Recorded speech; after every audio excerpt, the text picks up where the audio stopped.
All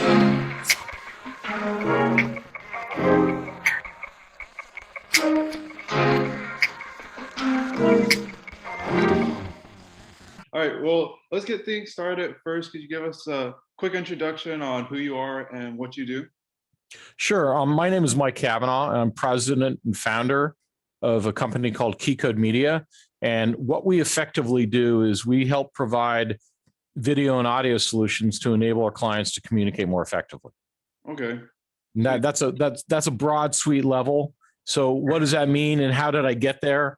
And what does really communication mean? And a lot of it is, the belief of, how things have changed where, my generation, the internet hadn't been what it is now.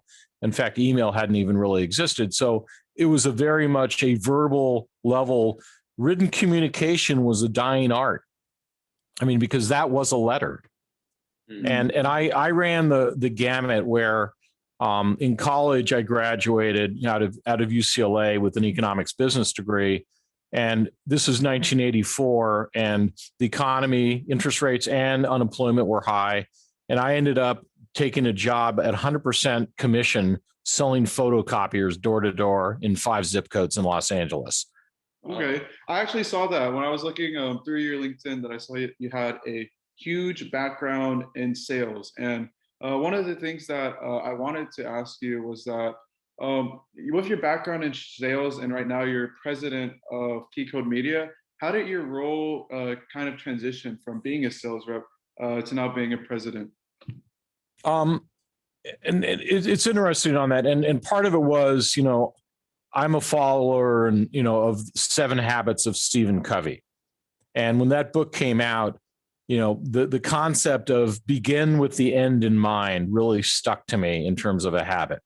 And what I'd been doing was, working for a company, having a job, and in the sales field, which is what I entered into because that's the only job I could get. Most of the other jobs weren't there, and I didn't want to be an accountant, before computers were widespread usage. And I had to learn how to sell. And I don't, on a personality spectrum, because I've been tested by different companies, I don't fall within the window of what your classic gregarious outgoing sales rep is. I really took a different approach, and I really tried to engage clients as if I was a hired consultant, although I was only paid on commission for their success. And I was involved in selling a photocopier that had a liquid technology that was just differentiated than Xerox and powder and all that. And good and bad. I mean, they lasted a long time because they didn't have to generate as much heat. Mm. So what I try to do is really look, and as an entrepreneur, I always talk with people that I'm speaking with when they're talking about businesses is where do you have unique differentiation that you're better than something else? And you don't need to be better everywhere. You need to be better in one specific area that a certain segment of the market will value. Yeah. So that I started to learn was I had to figure out, I'm selling a copier that had liquid in it where everyone else had powder, and powder could be sharper. It was a sharper image. And so what I came up with was on a differentiation level, which was validated by studies at the company I had, which they're out of business now. They're called Savin, is that the liquid transfer didn't generate as much heat. Therefore, the copiers lasted longer. Okay. And they had less downtime. So clients that said, I don't need the absolute sharpest looking copy. I just need something that makes a good copy and that doesn't break down and will last longer than 3 years. Yeah. So great. I started finding people where their buying criteria happened to fall within those categories. And, tying that back to differentiation from as an entrepreneur is, and I speak a lot to young entrepreneurs starting a business because, I've started, a bunch, and some made it and some aren't on LinkedIn or anywhere because they never became a business. And my son right now, a couple years older than you guys, he's a economics business grad out of LMU in California. He's in Shenzhen, China right now, teaching English. He became fluent in Mandarin. He took a side course learning to code in Python and do some machine learning coding. and he's trying to start a company. So he's saying, I want to start a company so that I can start taking on jobs. I'm like, why do you want to start a company when all you're doing is a singular freelance level? Yeah. Why don't you just freelance first and see if people will hire you? Okay. And so, the concept I look at is because, there's a lot of different ideas in business and everyone wants to start a business and be in business. And I actually take a sidestep and say, don't make that your first start. Work for somebody, learn how to do business, all the habits, all the learning curve that a lot of other people made on building process and having systems, and also learning what they do wrong.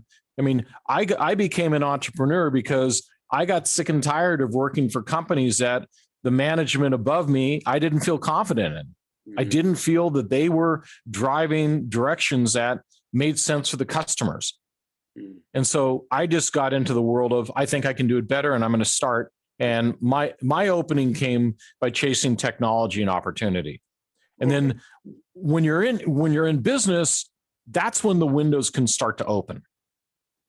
Okay. And, that window of you seeing a trend and building your foundational skills. And a classic, example, I'm an investor in a company called Storage DNA Incorporated. And, they're very smart engineering guys, 2 of them out of Carnegie Mellon, 1 of them out of UC Irvine. And they could code like the day is long around technology and really got where the trends were going from a business perspective. They kept their day jobs and they approached me to say, hey, Mike, we would be interested in having you pick up our product and you sell our technology. And I started to vet them. My brother's an IP attorney, used to be double E from Harvey Mudd in California. And I realized very quickly that they didn't have any customers.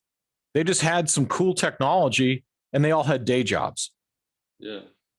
But, I vetted it and I surveyed my clients that I have as a company, and there was a need for what they did where it offloaded video from expensive storage systems to less expensive storage systems so people could have a parking place, much like a glorified Dropbox or Google Cloud today.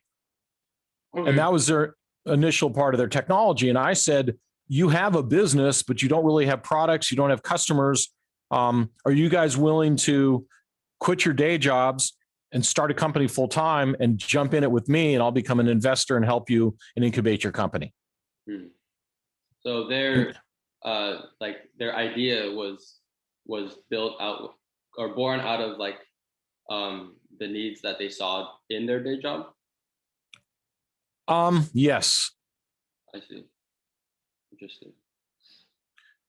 And that's a lot of ways where, you don't have to worry about making every single mistake. And that's, you may have, if you have a technology that is golden, even if it's totally perfect and it solves every world problem and, hunger and, the need to ever get sick, you don't need medicine. You'd think I put that on the shelves and I sell it for this, everybody in the world's going to buy it.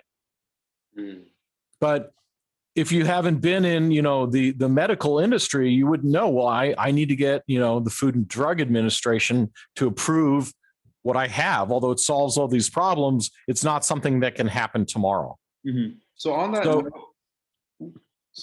note of going through like your sales process and figuring out like what the market wants rather than what you think it wants, could you kind of walk me through how Key Code Media goes for their sales process? Are you guys more of like a B2B company, or are you focused on selling strictly to customers?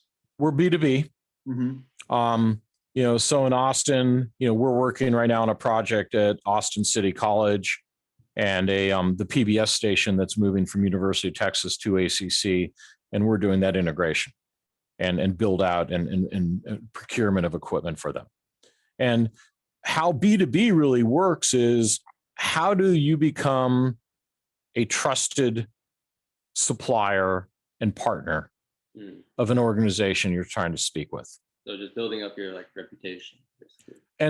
And that you can do it. And we didn't, we are not in Austin. I have an office in Texas, although now I have a mobile vehicle parked on the lot at ACC that is my Austin, Texas, and I have 17 people working on a project in Austin. And we didn't get there overnight. I mean, we won the bid, but we were first allowed to go to bid based on other projects that we did that were comparable. Because that whole concept of saying, I'm willing to align and trust you and give you a purchase order and commit for business, but at the same time, I need to be comfortable you can do it. And that really comes down to where can you build your business and where can you start doing business for? And when I started KeyCode Media, I'd already started a secondary company that went out of business because I had two partners. But how we started that first business and then how KeyCode Media started business was I became an alternate vendor to the customer. I wasn't able to walk in and be their number one supplier because there's a lot of risk in somebody just saying, hey, Andrew, you're a great guy. I'm going to do business with you and I'm going to trust my supply chain to you now. And I hope you can do it. Yeah. There needs to be a little bit more than that, because people have career levels of risk and everything else. Yeah. So I look at, when you look at from an entrepreneurial level, it starts with three key things. Inspiration. What's your idea? How is your idea differentiated? And how is that idea meaningful where other people will want to pay you money for it? The next is preparation. Just like the Boy Scouts, be prepared, really defining your business model and recognizing that everything you thought of, like, for example, your cost structure. I had a printer that smoked these long little cigarette type things. And he just was an entrepreneur, but he got tired and just ran a print shop on Wilshire Boulevard in Los Angeles. And I asked him, what's the key to starting a business? And his feedback to me was, every model you build, add 50% to it because you forgot things. And there will just be things that you won't ever remember. So model that additional cushion into your expenses because you'll need it. Because the worst case scenario is you don't need it and you can put it in your pocket or reinvest it back into the organization. Definitely. Like expecting the unexpected, basically. And it always happens. I mean, South Texas had a freeze streak that all the pipes broke. Yeah. Significant disruption to an area that didn't happen. Then the last key is perspiration.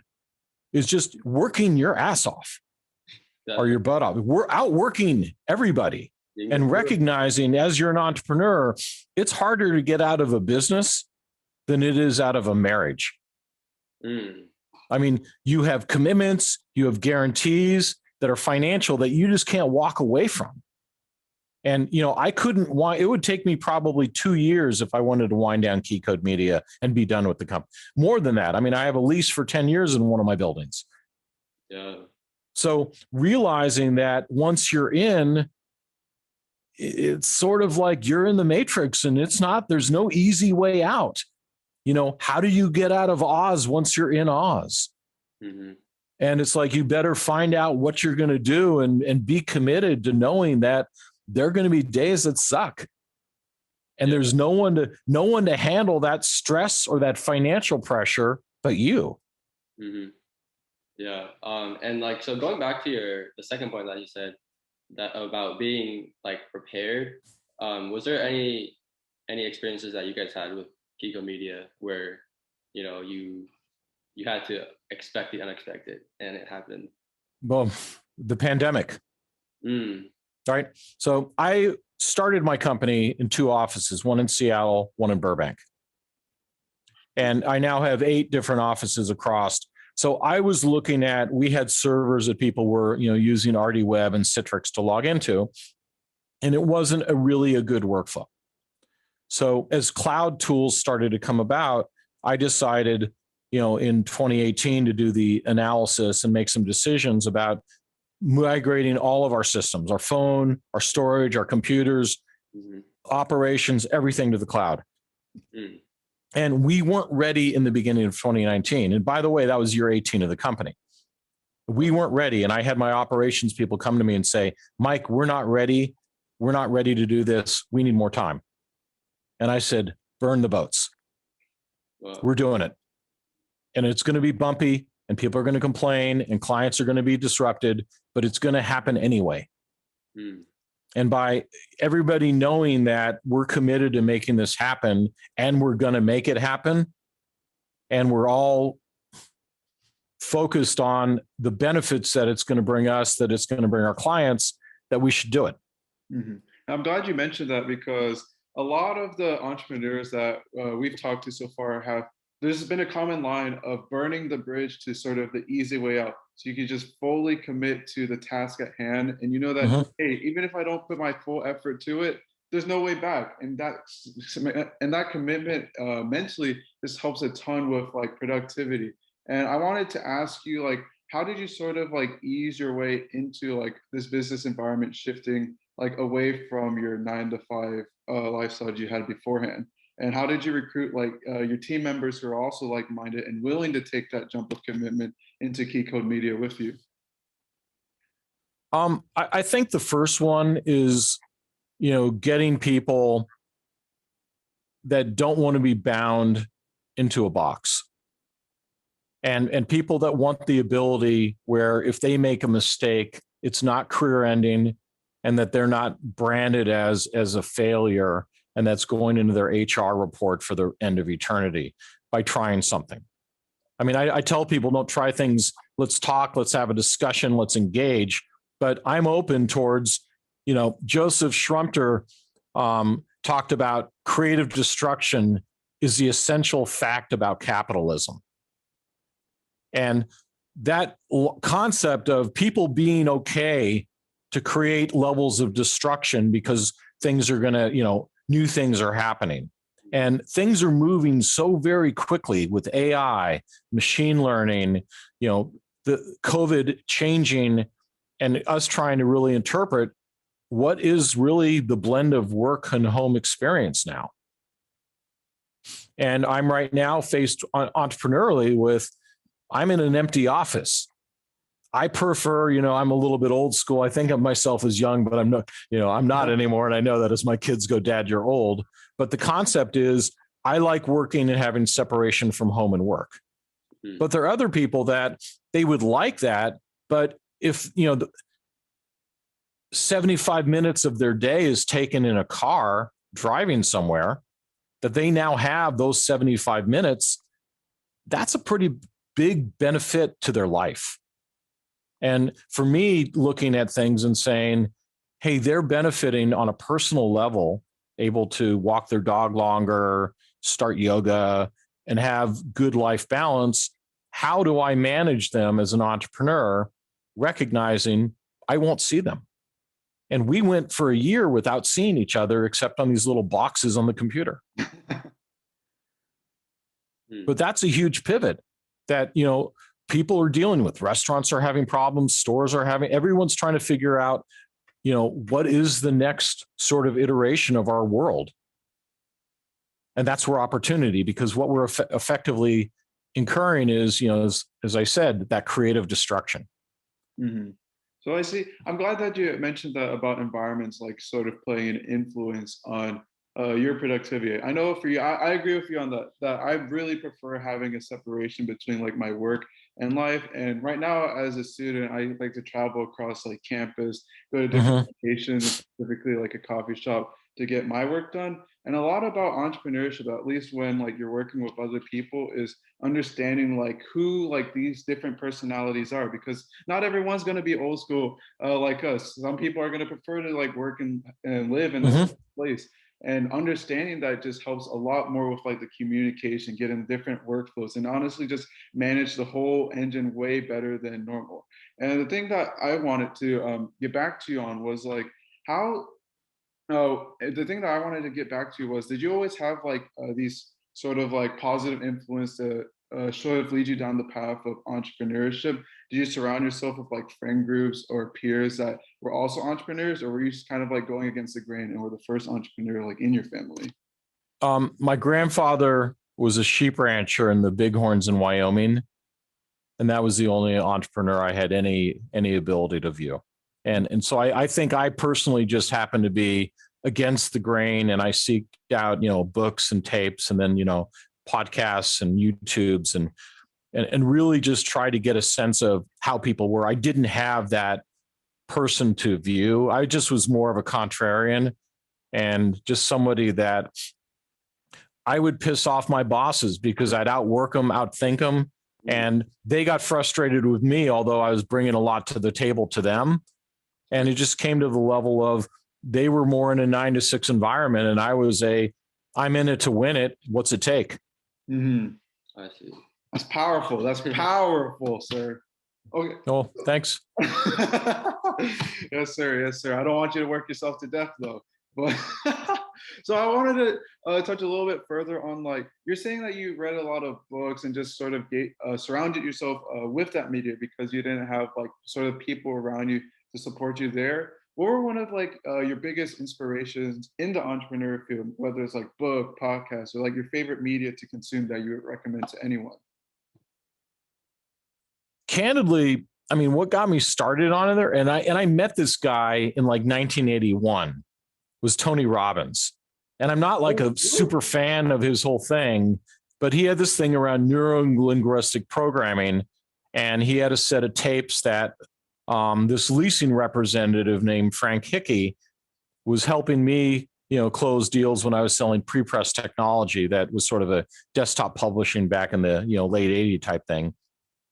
And this guy just had a level of confidence, and he was able to talk to people about not the technology, about what it could do financially for them.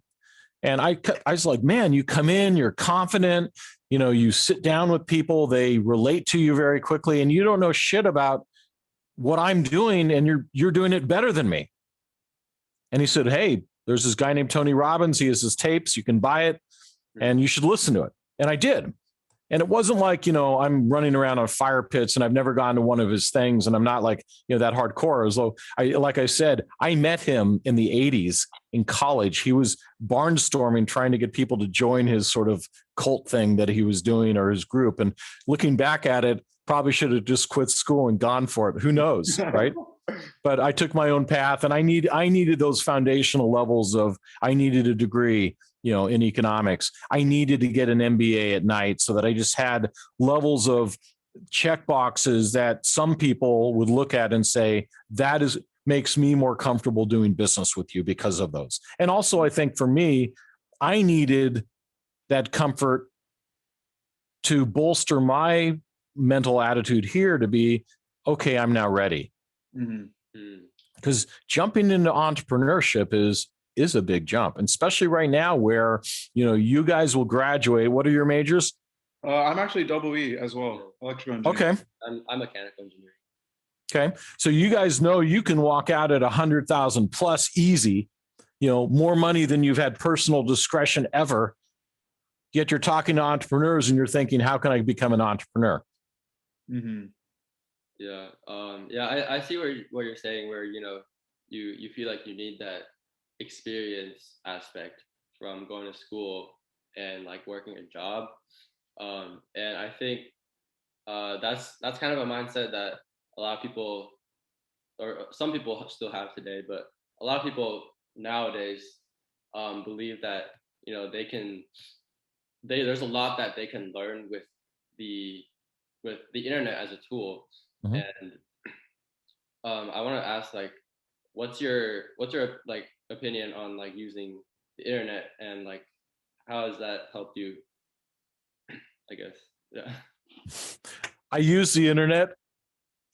I mean, anything, just like you guys, I use every tool that I can leverage to more effectively get information, from learning. I have less and less time to, view, full learning skill set things. I put it on 1.5 speed so I can hear it faster and just take the keynotes that I need to hear. But going back to entrepreneurship, and what I really try to talk to people is, because the internet now, and this is how things have changed in the world of business to business, your clients can become more educated than you can become on everything. All of that information is available. Where back when I started my career in business, I used to have to walk out and I gave people brochures, and that was how they got their information. because there was no internet to get it. So looking at now a business is really looking at, the 3 M's is, and I heard this at I went to a forum and I listened to a speaker talk about a financier talk about who invests in business models. And they said there are 3 M's that make the difference. What's your business model? What's the money in terms of the cash and where you're getting it from? What's your management? And the most important of the 3 is management. Definitely. But you need a model, you need money, and you need management. And speaking of management, how did you find that in your company, and how were you able to I guess organize your communication effectively with other people in your company?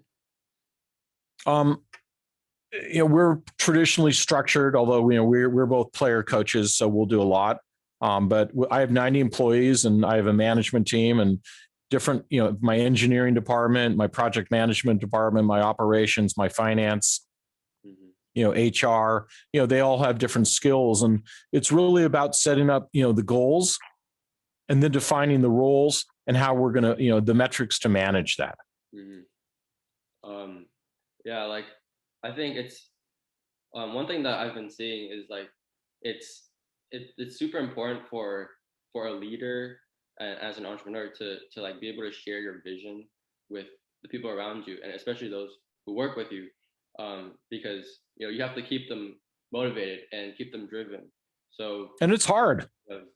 Yeah, 100%. I mean, and at the bigger reality is you can only motivate them for moments. And I mean, people have to, can they personally motivate themselves every day?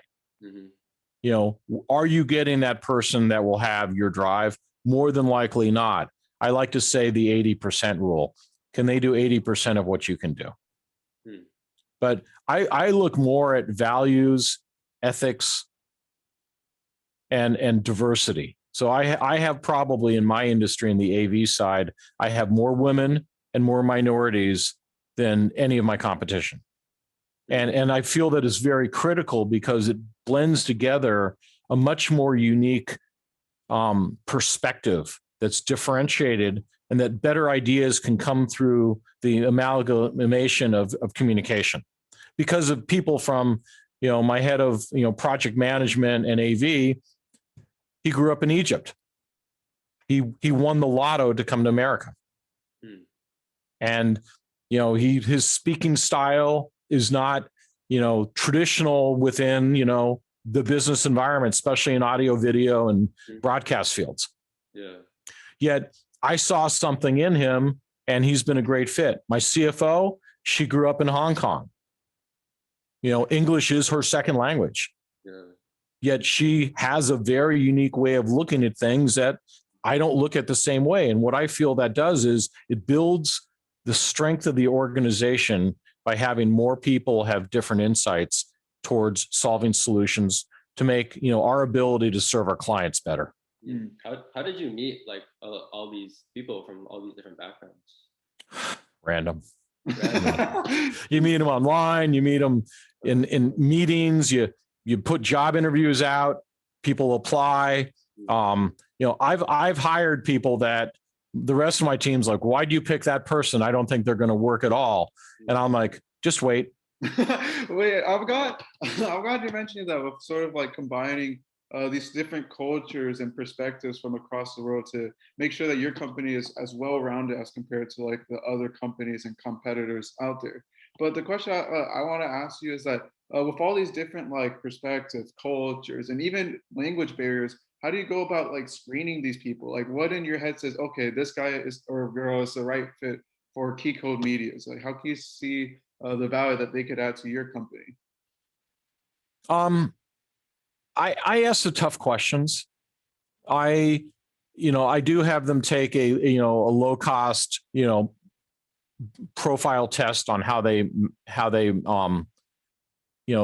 map out.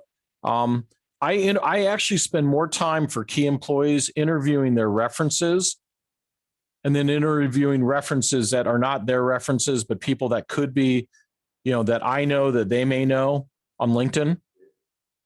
And I, based on with the profile psych test, I'm able to say, some challenges that they have are the following. And I may say, hey, have you ever had this situation working with so-and-so where these things happened? And they're like, yeah, how they handle it. Because the direct one-on-one, they're going to try to pitch you and sell you. Mhm. But talking to other people that have worked with them, you're going to get a different insight. Right, cuts the crap. Well, it's just a different insight. And so I spend almost as much time talking to the references that I find that that they didn't put down as references that I think I can approach just to get a better sense. Yeah. And so going back to how you met these people, I know you said random, but I feel like a lot of people, they're always, they want to know like what's the best way to find like people with the same values who they'll work well with. So what would you say has been like the best way that you found for like finding people to work with that work well? Within the industry, finding people at groups and organizations that you just meet and in person. The other aspect is just online, Twitter and LinkedIn, because Facebook's more of an insular type world. LinkedIn and Twitter are a little bit more out there and having an online presence to communicate your messages and engage in people in conversations and just put yourself out there and see who you attract. Sweet. Yeah.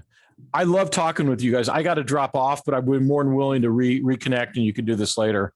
100%. So we appreciate your time here. I was just about to wrap it up too, because I know I wanted to respect your time. But do you before we wrap it up, do you have like any like final message you want to give to our audience out there? At the end of the day, you have to bring value to your clients.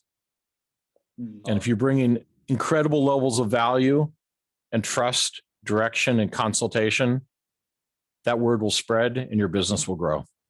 All right. Thank you, sir, for your time. Right. Thank you. And more than happy to do this again. Thank you. Thank you, sir. And I'll be at the Texas Association of Broadcasters August 4th in Austin, Texas. Okay, I'll be looking out there if I'm in town. Okay, cool. Soon, but All right. Good luck in your schools, guys. Yeah, thank you. Thanks. Bye.